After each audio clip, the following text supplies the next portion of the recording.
I'm Jay, I'm the founder of Launch, the happy performance marketing agency, and when Rika first approached us, I was absolutely delighted to give our sponsorship to this brilliant initiative. Inclusivity in advertising is something that we need to really work hard at changing, and projects like this really help to shine a light on that, so Launch is delighted to be involved. Hi, I'm Rupa Shah from #Ad Consulting. I'm so excited to be involved in this particular project. Gender diversity and all types of diversity in advertising are so critical to our environment at the moment. Having worked at the Advertising Standards Authority, I'm aware that the regulatory environment, for example, here in the UK, is very much focused on reactive advice and reactive changes. So when an ad is pulled up, for example, and there are diversity, gender issues within it, the advertisers are often told what not to do, but it's very much not a focus on what they could be doing correctly. So to see the changes that are advised within this project and to see some of the options and the ways that we are being advised to make some excellent changes is really exciting to see. My background in consulting is very much in terms of helping advertisers change what they're doing for the positive. So yeah, really excited to be involved. Thank you so much. Hi, I'm Carol Watson, and I am Global Chief Inclusion Officer at Burson. I'm so glad to be here. It's very exciting to be in Bristol, to be having this powerful conversation. The topic and the issues of advertisers and marketers getting it wrong and having missteps has been going on for a long time. So, and I realize that young people and the next generation are the ones that are really going to make the change and really drive the change in the industry. Hello, I'm Megan and I'm from Agency UK. I'm the Paid Media Director.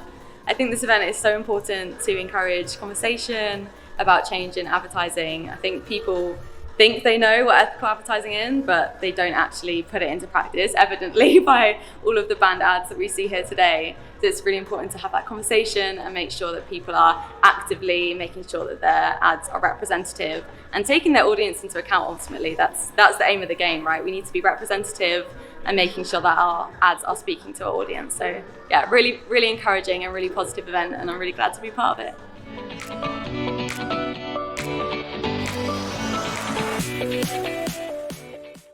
I think it's so amazing what the Rika and then Laisha and then the team has done for giving us getting together to collectively criticize and collectively engage with advertisement and collectively create the transformative meaning through the advertisement.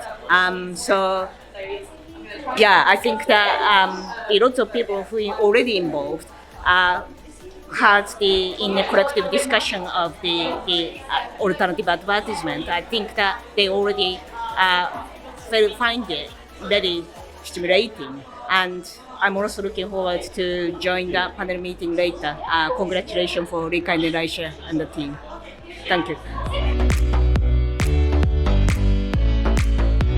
Rika, unbelievable what your team have done today. One of the things that I was very welcome to see when Rika contacted me was that she had contacted 123 people before me to ask for sponsorship.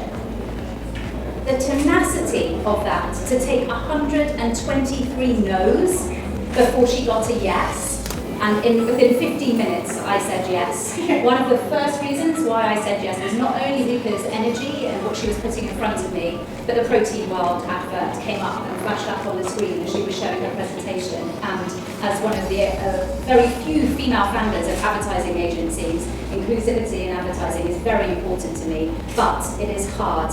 And you've seen how much work has gone into what we're going to see today, and it's very, very important that we keep doing that hard work. So thank you so much, Rika, for giving me the opportunity to be able to sponsor this and help make this happen. But well done to you and the team for how much you put. It is absolutely awesome. Advertising is so powerful and influence how we think and how we even feel and how we see the world. And I think this kind of movement and the actions that we try to change that is really important. The complexity of why this keeps happening is not a simple solution, and it's not a simple answer. And so that, I said, what is it? I realize that it's culture, systems, and habits. But as you can see from the ad campaigns, gender is not even scratching the surface because we have to start thinking about cultural identities and the intersections of that. You know, we think, oh, we check the box because we have gender, right? It's not enough because we're all victims of our own, all the bias. Right? Yeah. So how we think of beauty, how we think of what looks good, Yeah. women are just as much at the mercy of that experience Yeah. as the men are that are at the mercy too, because it's not created today, it's created over the course of time. So the question is do you think that shock advertising, how do we separate ourselves so that isn't encouraged because it gets good results? Corporate reputation is important. Investors are asking more questions. And it's hard to come back from a brand that has done something bad. What's the legacy you want to leave? What side of history do you want to be on? Are you seeing that demand sort of building that wider knowledge base in academia as well? Yes, I think particularly university teaching, I think. And I think that the sociology or any social science, I hope, is to understand the particular way we see the things because of our background, because of our ethnicity, so that we can know the different way of seeing things. So, and I think that's really powerful for creativity we're talking here. The powerfulness that diversity can bring is not only acknowledging it, how can that go into the structures and system and engineering. It's easy to say it's great, but it's really difficult to actually implement into the organizational structures and the systems. The problem is our circle of trust. Yeah. Like I'll talk to a CEO and they say, well, what's the problem? We need to look around and I don't see enough diversity. And my first question to a CEO is, what did your Saturday night look like? Yeah. Who is your circle of trust? So how do we disrupt that and trust to bring in other voices that we didn't go to school with, that didn't grow up in a neighborhood, that we didn't work with previously? That's the test of us all. Your point about the people who making and then approving this, maybe living in a comfort zone, and then how the connecting to what we're doing here tonight is also when we talk about civic engagement, who are actually composing civic is really important. If the civic engagement comes from the same type of group of people who comes to the same dinner, then maybe the cycle has not going to be changed, even civic engagement happens. The interrupting the habit or re-engineering the process, maybe from how we're taught in schools, to build a new habit is the only way we're going to see sustainable change. It's not a training, it's not a workshop, it's re-engineering and disrupting our unconscious habits of this is how creativity happens, this is how the output is. And that can be done. It's really important you set in this system of creating arts that the complaining from the public comes in, because that's the opportunity that the feedback system. You don't want that. Yeah, because it sounds like internally really difficult to change the system. So the complaining is a great way that civic engage to change this system. I heard a really bit of advice the other day that was sort of saying, treat yourself as a consultant also, because then you do feel you can push back a bit more. Because we're not there just just to keep you happy. We're there to say, actually, what you're asking for is not a good idea, and it's going to get you in trouble, like you say. It's sort of think of yourself as more of a consultant, because then you have that power, perhaps. I think clients often think in short-term gain as well. They don't recognise that opening up your creative and your audience will bring so much long-term growth to your company, and it's that kind of short-term narrow-mindedness that can get them in trouble. Yeah, absolutely. And it's often designed by local agencies for a local market, but because of social media, things that are designed for local markets and intended for particular audiences become, a problem in other parts of the world. And I think that's what we need to think about. It's like, how are people going to feel when they take your product, and how do you represent that in your creative? It's really hard in a static image for starters, and obviously we could only show one variation here, but You should never just go live with one ad and hope for the best. You Yeah. should always have a variety and creative variations, but it's like trying to evoke that maybe exaggerated emotion to capture attention, but think about how people are going to feel. Yeah. And I think it's the testing, right? So Yeah. if you have, what's that common human element, right?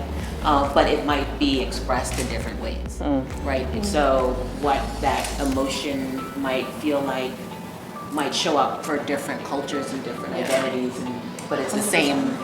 It's the same emotion. But the art of the question is not. I think this is wrong. The art of the question is: have we ever considered what might happen if? Have we ever thought of what and some of the things that I advise people to do is take out gender identities and flip it. To say, if this were a man, if this were older, this were whatever, how would that be received? Yeah. I think if you're thinking it, there's probably going to be someone else thinking it as well, and you just need to start that conversation to get more people in the mindset. In this industry especially, thoughts should be encouraged, and everyone says that we're an open agency and we encourage people to be who they want to be, blah blah blah. So you need to practice that. Like you can't be shutting people down. Yeah, I think if you think that, you have to push it forward because someone else is probably thinking it too. I'm still hopeful for change because of young people. Yeah. Because of what they're doing here, and their power and lack of patience. Yeah. Right? Good. Yeah. I'm very thankful that they're pushing the needle to say we need to do change now. All over the world, that's our hope. It was fantastic. It really helps you elevate your career. It was a great creative brainstorming event, and I was able to use it as a creative outlet. The fact that I was able to learn, I had not participated in advertising, and how it's done, but I enjoyed it because I was able to learn that there's a different way of how you can do things. You can portray people in a more inclusive way, that everybody feels that I am also included in this activity, and that my voice, I really matter.